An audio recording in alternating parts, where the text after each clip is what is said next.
closely are you following the Lord? You know, I thought that I was always following the Lord closely. I knew him at a young age. I'd given my heart to him. I had my Bible study time. I went to church. I did all of those things. But there was an area of my life where I wasn't following as closely as I should have been. The verse today that we're going to talk about is Luke 22:54-55. And this is when Peter, after Jesus had been arrested, Peter, it says, followed at a distance. And so then he went and sat, in the courtyard, and we know that later he denied Jesus. But the words that stood out and the words I want to talk about today are at a distance. He followed at a distance. Peter, we know, was one of Jesus's faithful followers. He followed him closely until this time, until this moment. And again, I see myself, like Peter.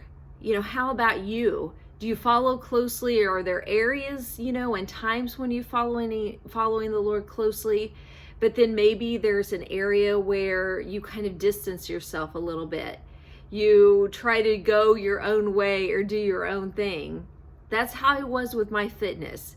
Even though I looked to the Lord and I asked him for help in this area where I was insecure, and where I was trying to reconcile the fact that I wanted to be free of this worry and this obsession, I also felt like I needed to go try other things. I needed to look in magazines and scroll online and follow plans that my friends were doing and doing the extreme dieting and all those different things.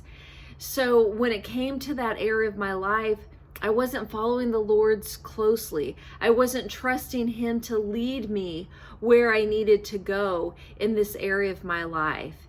And so today our scripture is just asking us to consider, how closely are we following the Lord? Is there something that we're keeping from him? The Lord isn't the one who leaves us, and he certainly is not going to lead us astray. We're the ones who at times fall back. If you have when your children were little, you're walking along and then all of a sudden you look back and you think that they're right there with you, and then you look over your shoulder and they've gotten distracted by something. They've paused and they're, picking up a rock or they're, looking at something else, and you turn around and you're like, keep up, keep up.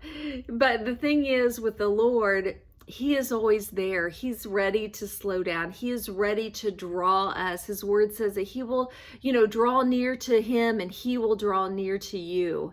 And so what we need to do today is, if you've distanced, if you've kind of slowed down, if you've gotten distracted by something, again, in this area of faith and fitness that we're always talking about here, have you been distracted by a new diet that's come along, by something that your friend has tried and you thought, oh, maybe it wouldn't hurt if I try this thing, but yet you realize that in that process, you have drifted, you've slowed down, you're not following the Lord as closely as you'd like. And we know that our number one priority has to be following him closely, because when we are following him closely, he's always going to lead us on the right path. He's always going to provide freedom and peace and everything that we need in our lives, and in that area that might be troubling you, he's going to help you. So he's paused. He's ready for you to draw near to him. He wants to lead you on that path that is right for you and is only for you. So if you felt like you've fallen away, that you've drifted a little, that you slowed down, today is your day to catch up, to run to the Lord. He's waiting with open arms. He's ready to take your hand and lead you on that path and keep you close to him. Get close to the Lord, stay close to the Lord today, and keep walking with him.